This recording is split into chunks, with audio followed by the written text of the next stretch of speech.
I belong to the borderless nation of poetry. But I feel lucky to have been born in Ireland, a country that treasures poetry, and I also feel very lucky that I fell in love with the Irish language, which I believe is the greatest treasure that my country has to offer its citizens. Not all Irish men and Irish women and Irish children embrace that language or see any future for it in the modern world. So because my nation is this borderless nation of language and poetry, I'm actually loath to write poems that nurture a nationalistic spirit. But now and again you just can't help it, and the Irish rebel breaks out in you. And something as well along the course of my career as a poet, something as well of Indian sensibility, because I love this country as well. So when I was a little fella, back in 1966, the IRA blew up Nelson's Pillar in Dublin. And I didn't write a poem at the time, but here's this Irish Indian poem called Nelson's Pillar. It's very short, I'll read it in the original Irish first. Lesk an Tyre Colún Nelson is fábhach le stumpa sin Shivalingam Kaum an Ilar na híthe le bláhanna baine isce ín rís is dilóga chun pianta fiachfara na himpeachta a bhfuilú. Nelson's Pillar, 1966. The IRA blew up Nelson's Pillar. We were left with a stump, a tilting Shivalingam. I came in the middle of the night with flowers, milk, pure water, rice and leaves to ease the savage pain of empire. So, you can applaud at the very end, no need between poems, unless you really feel very compelled.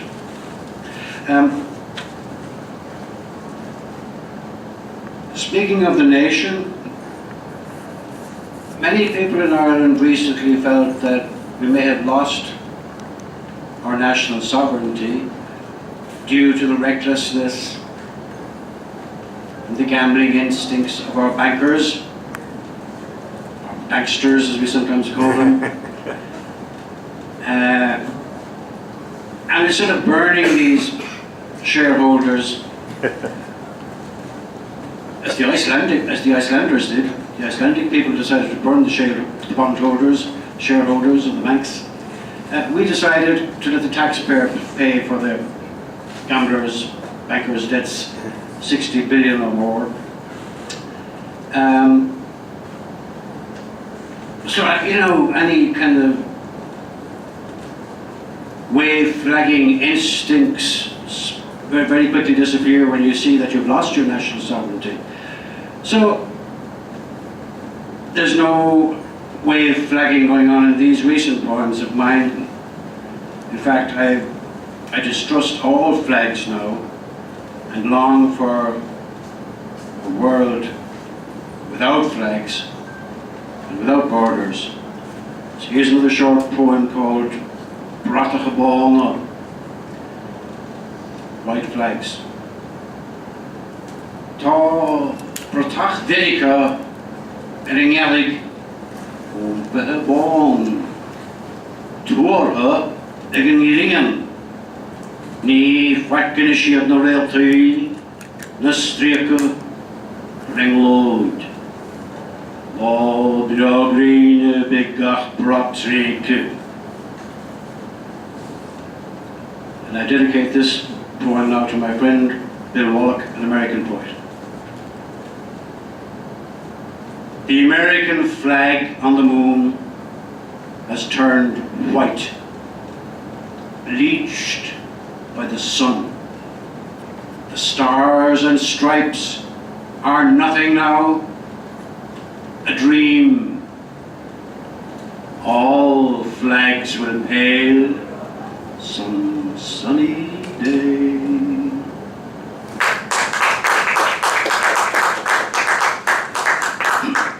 I'll read one more poem and then hand you over to Edwin, and then maybe I'll read another one at the end. We'll see how time goes. I saw a book recently, and the title was something like The Cambridge Guide to Irish Poetry from Swift onwards. And I said to myself, from Swift? Why begin with Swift? We had at least 1,000 years of poetry in Irish before Swift came over from England. And around about the same time that I saw the title of that book, I watched a YouTube of one of India's many holy men, this time Mayor Baba. And what he was doing was washing the feet of lepers and kissing the feet of lepers. So this was immensely moving to watch. So this is the resulting poem. I think I'll just read the English language translation this time.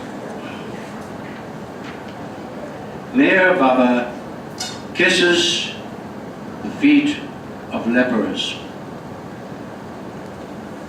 Dust of the roads on misshapen feet, kissed over and over again by Mayor Baba, embracing their beautiful souls, God's fragrance spreading far and near, sweeter than jasmine.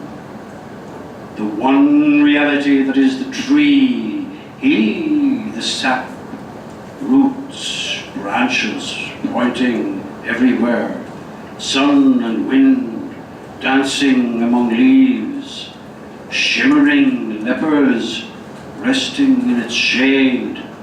Come to us. Come to Dublin, Belfast, Cork, Galway.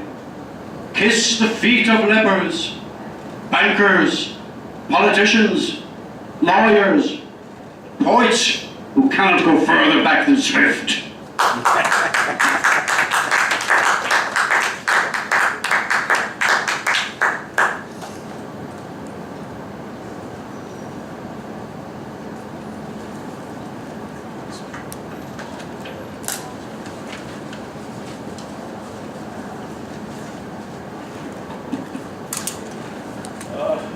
Thank you, Gabriel. And I make a small connection. Can you hear me? Yes. Oh, okay. I'll try to be louder. A little closer. Closer. Okay. Years ago, I wrote to Seamus Heaney, and we wanted him to come. And the British Council said, look, write through us. And I said, I'd rather not. But then the admin suggested, don't irritate the British Council. I said, look, they're so insensitive, you can't irritate them. But nonetheless, just for their sake, I wrote through the council to him. And unfortunately, he would have liked to have come, but he couldn't. And his last sentence was marvelous. Don't write to me through the British Council.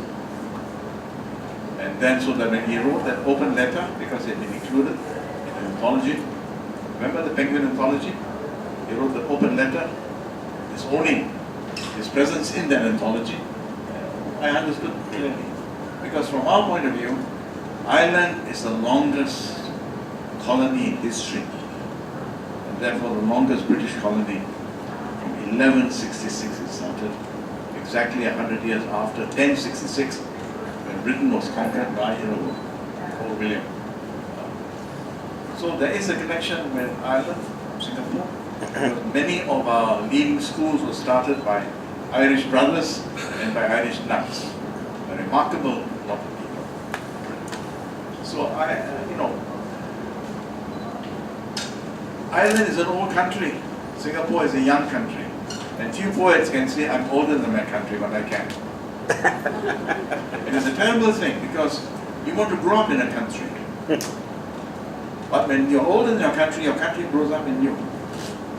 And we are really always influenced by the issues of our generation as we grow up. So my generation has always been concerned about the politics of Singapore, the survival of Singapore, in all its forms. The younger generation whose parents enjoy kind of per capita income of almost 50,000 US, in fact more than 50,000 US, they belong to the upper middle class. Incomes of 100,000 US uncommon. They have got that much money. Give you an example. We are so prosperous now that the young executives divide the week into two parts. Monday to Friday they slog like hell. Friday afternoon they stop working and they start working again Monday morning. So the week is two parts.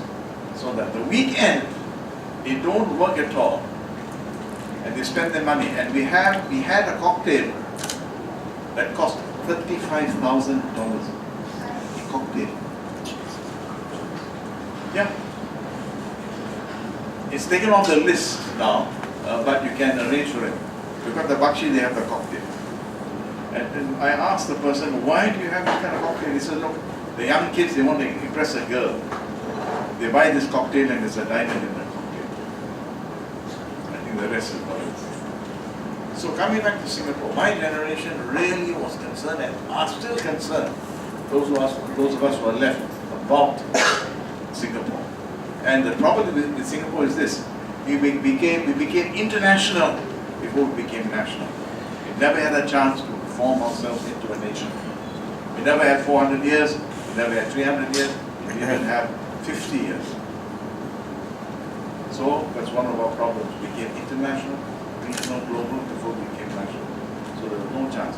Second thing is we've got 75% Chinese, 15% Indians, mainly Tamils, and we have about 9% Malay and 1.5% so-called Eurasians, which I think should be recognized as a people. So my first poem I like to read is Politics. We were arrested as students, and I wrote about 12 poems. They were still considered subversive. This is the sole survival of the poems I have. And it's called May 54.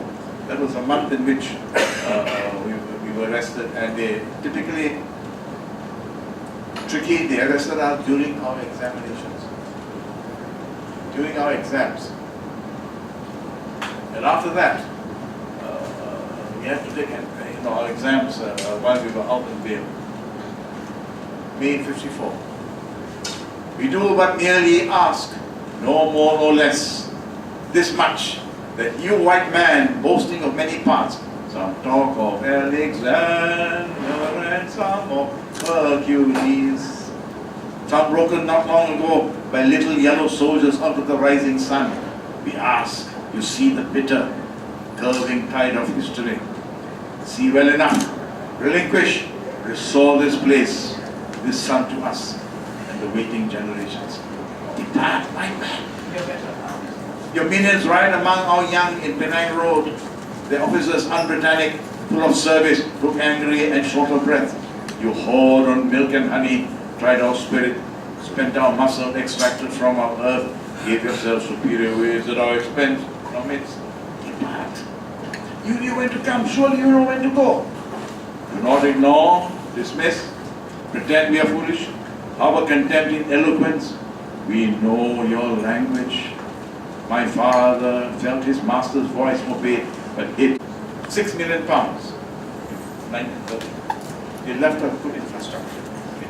So when people say that, it was a fishing village, it's not true. The next poem I like to read is, and let me give you a bit of history. 1957, Malaysia became independent. We became self-governing actually in 1959. 1963, we joined Malaysia. 1965 we had to leave. Now the papers have been released, and I know we weren't evicted. We chose to leave. So we're going to be fair to the Malaysians. We chose to leave. When we left, of course we had to start building. We didn't have an army. There was no police force. The police was very dubious because they were all Malays and were, they were Malays, policemen, and they supported the Malaysians. So much so that when we had the Maria Hertog riot, 1950, Eurasians and Europeans that went to the police station hoping to find safety were locked up. And one famous Eurasian lawyer by the name of Pat Johnson, I know about him because my uncle's good friend, had a cracked skull when he died. And he left. It was very sad and ironic. Incidentally, it wasn't so much the Malays but the Muslims, the Indian Muslims. What happened was, he used to give free service to Muslims. And he had to migrate, so they lost their freedom, pro bono person. Now, next point I'd like to read is catering for the people. Now that's a phrase taken from Lee Kuan Yew. Catering for the people. I'm not going to read the whole thing, I'm just going to read one bit. Where's the map? Page 5.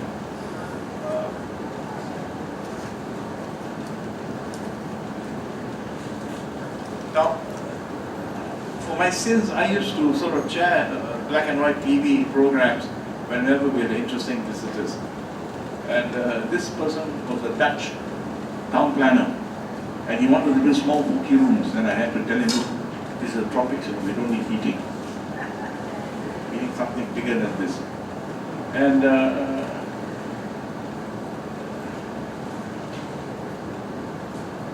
now I just read the bit.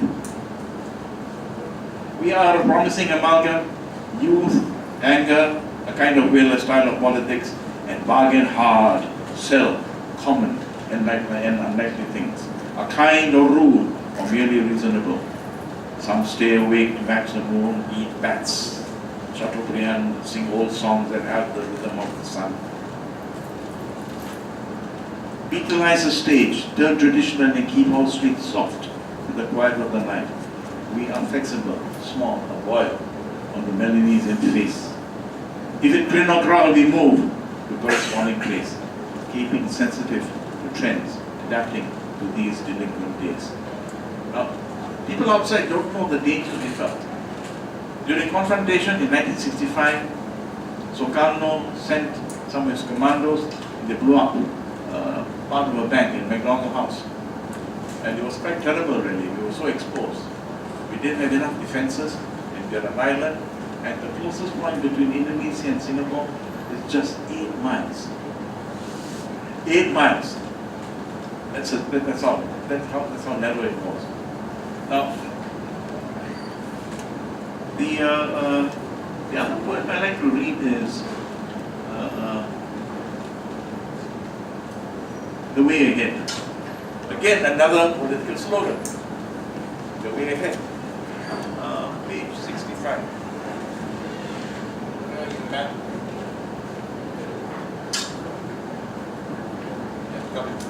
Again, I won't read the old poem.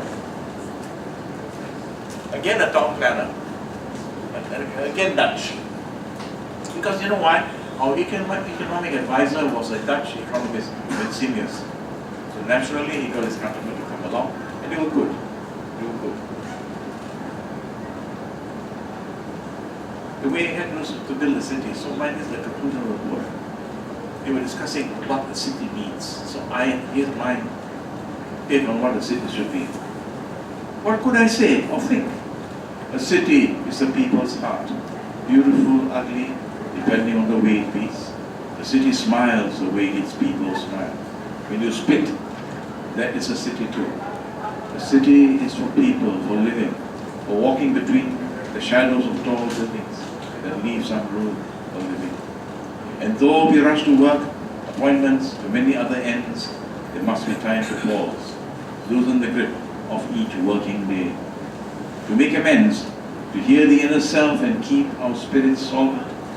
The city should be the reception we give ourselves, or be prepared for our posterity. The city is what we make it, you and I. We are the city, the better focus. At last the government is waking up. get the city we want, the city we need. The city the people need. Very quickly again for that.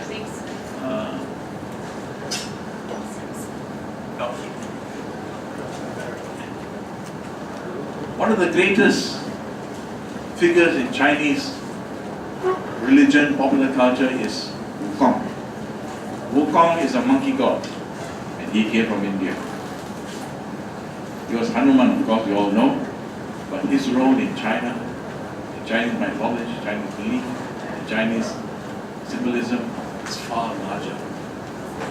He ravished the garden of heavens once and ate the fruit of immortality, so they couldn't kill him.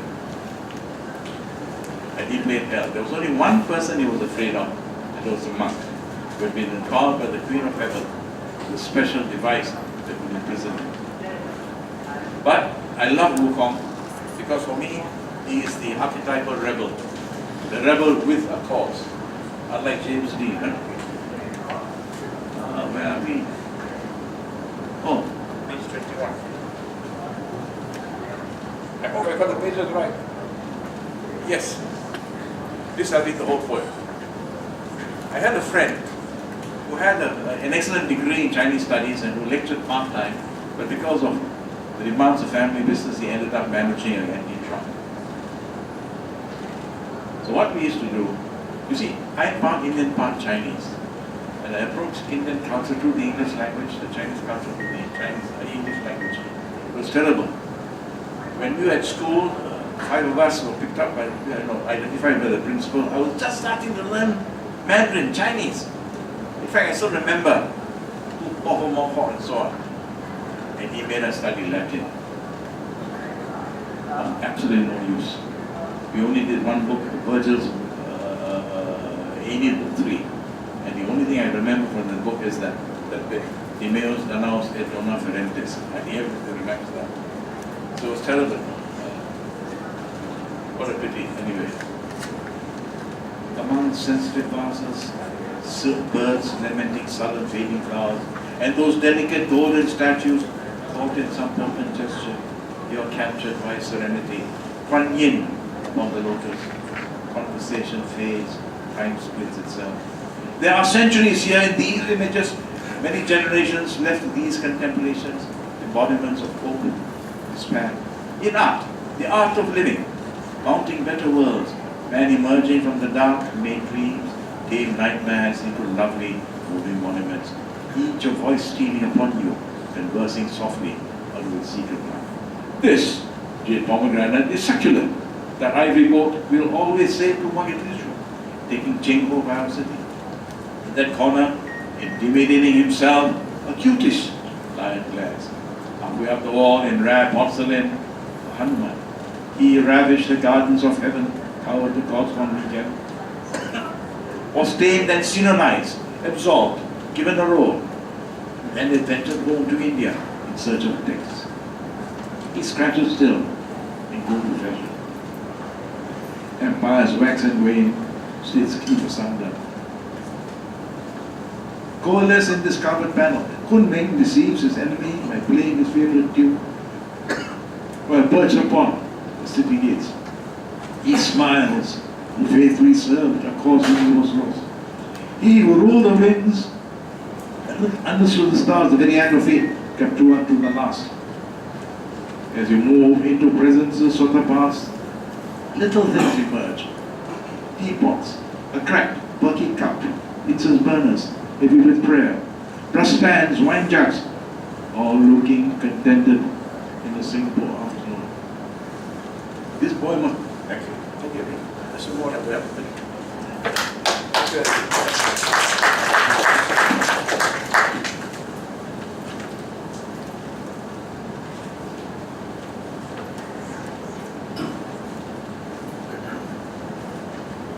Earlier, I read a poem inspired by Mayor Baba.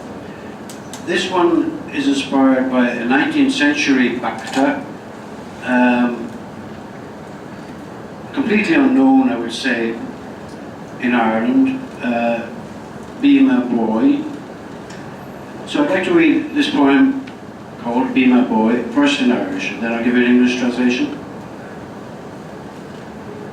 Der dine áirithe gur tháinithe sé mar bhuais, der dine ní ha, an socha rugach é, no, rugach haular sinne, haulas a bus, rugach riamh nach a héine dúir gur bé an tír na gantús a ahel, agus an fuineh príomhúil a bháir, eisiau torraf a go réachtanú, a hanga bhar lasarach a thríocht.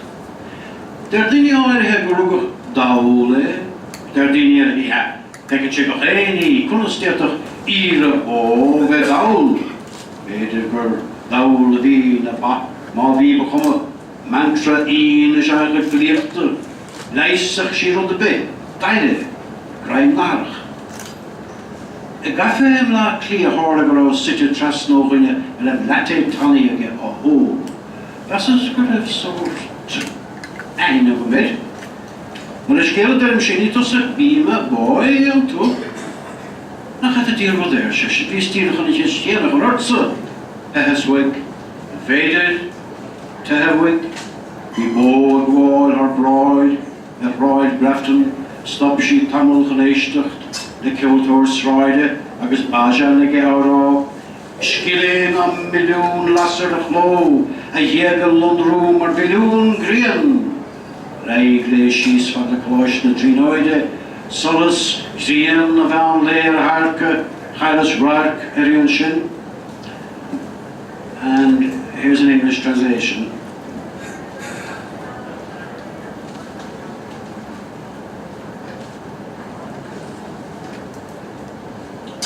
Bema boy.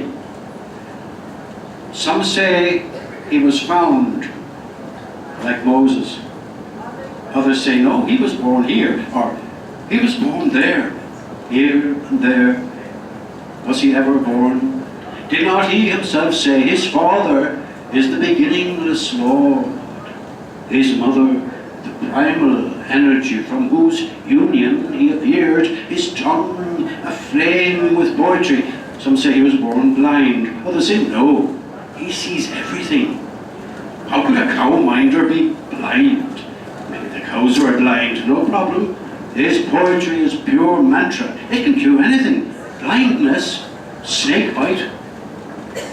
In a cafe in Dublin, I found myself sitting opposite a man drinking a skinny latte. He looked vaguely familiar. Excuse me, I asked, are you Bema Boy by any chance? How extraordinary, he replied. I was about to ask you the same question. I fled. Can one flee from him? On Grafton Street a cow passed by. She paused for a while, listening to a busker chanting a bhajan. Form brighter than a million flames, limbs dazzling like a billion suns. She rambled on down towards Trinity College, the light of the midday sun on her horns. Then I lost sight of her.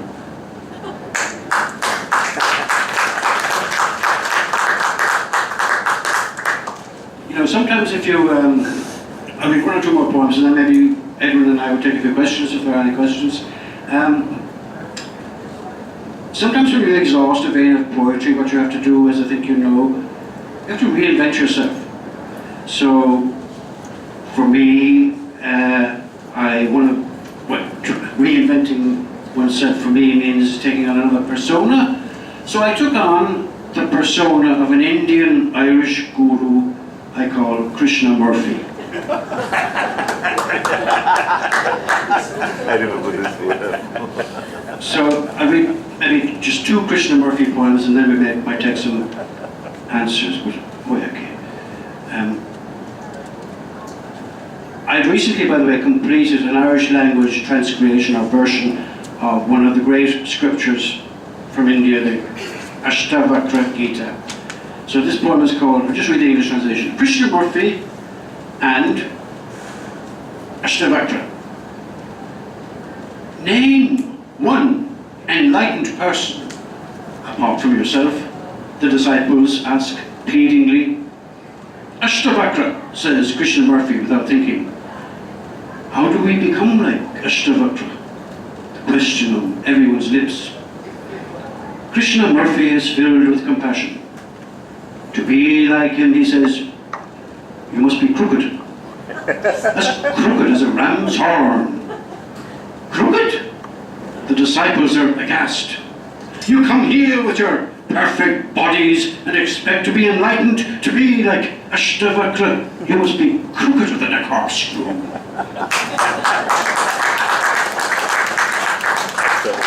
I conclude with this English translation of another Krishnamurti poem called Krishnamurti Smashes His Ego. Krishnamurti tweeted his disciples, I have smashed it. Smithereens, my beloved ones. Nothing left. The press got wind of it and beat a path to his door. Is it true, Krishnamurti? You have completely smashed the ego? Krishnamurti looked at them with disdain. Have you no respect? Call me Shri Shri Krishnamurti Ji. Yes, I have smashed it. His chest swelling with pride.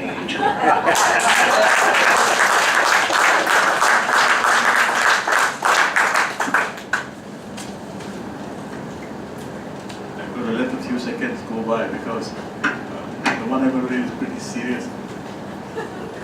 That was fantastic, really. And just 2 poems. The use of English in Singapore really is, I nearly said sinful. I shouldn't say that because that's my living. But the other languages are suffering and English is the killer language. Because English leads to all the paths of advancement, etc., etc. So the other languages are really suffering. The literatures are anemic. And I've just put together a young group to try to revive. Because my generation, we had a group of people with interest in the literature of the 4 languages. And then it disappeared. I just revived it. And I told the kids, I said, look chaps, you've got to look after each other because you survive as a group. If you try to put each other down, you're going to be in trouble. Because why? Then you give excellent opportunity to the administrators. So this one is called Translator. 2 parts. Yours is a mastery of words tethered in lines and stanzas, with grasp, ruling moods, quick explosive colors, fertile verbs, deftly manage the amen of a sigh, haunting melodies which lift plain craft. All this makes more with less, for that is poetry. A simple phrase expands to apt duplicity. As point calls point to order, clarity, it release friend and zone her. You know the insensitivities, the sharp pulsations, nervous consonants, in lingual variations. So enter poems, their beating heart directly, interlocking matrices. Sail, navigate, anchor in these seas of phonemes. Disembark, search, retrieve every nuance wedged in syllables. Note the elements of poetry, the universal life, in Ruchi's one food, or an apology for poetry. They know how a zealous soul sings higher than his part, invoking at least double reality. Part 2. Must give me a terrible with these things, you know. I regularly press the wrong button and everything disappears.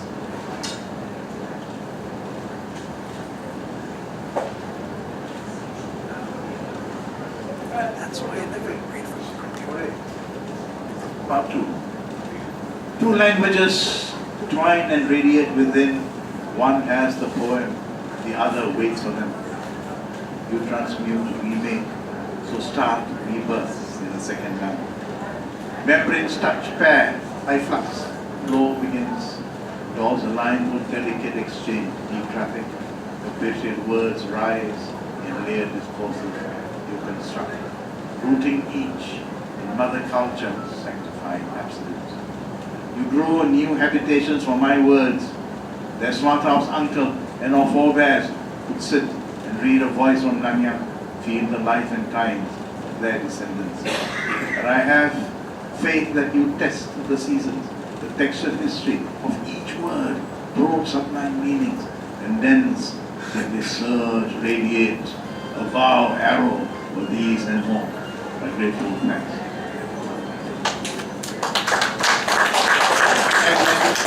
And we are going to be very grateful to two translators. Really, they're very important. One last quick word, right?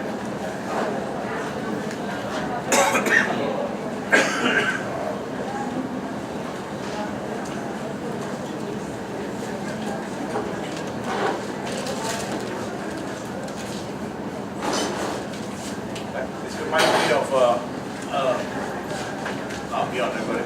This reminds me of Bernard Shaw, who was giving a talk just before the 9 o'clock news, and the people are frantic, was running overtime. This is a short word. And this is the ego. We must take our egos into retreat as often as possible. Because the ego is the most dangerous thing. So this is about getting the ego regularly into retreat and downsizing it. And downsizing the ego.